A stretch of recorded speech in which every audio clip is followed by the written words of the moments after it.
જય દ્વારકાધીશ। મારું નામ દીપક ભીખુભાઈ સોઢા છે। હું દેવભૂમિ દ્વારકા મીઠાપુર સુરજકરાળી ગામનો રહેવાસી છું। હું ઘણા ટાઈમથી બાલાજી વેફર રેગ્યુલર ખાઉં છું। આજે 11ના હિસાબે બપોરે આજે મેં વેફર બજારમાંથી લીધેલી છે, જેમાં આજે આ વેફરમાં જીવાત નીકળેલી છે, જીવડું નીકળેલું છે। આની જાણ મેં બાલાજી વેફર રાજકોટ ખાતે એના એમડીને કરેલી છે। ત્યાંથી મને કોઈ પણ જાતનો જવાબ મળેલ નથી।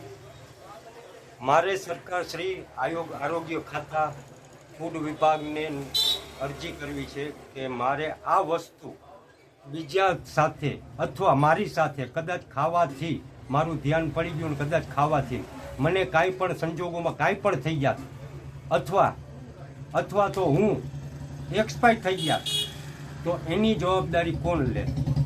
બરાબર છે। એટલે સરકારશ્રીને મારી નમ્ર વિનંતી છે કે આવું કોઈ પણ સાથે ના થાય તે માટે બાલાજી કંપની ઉપર એક્શન લેવા વિનંતી। આભાર। જય દ્વારકાધીશ।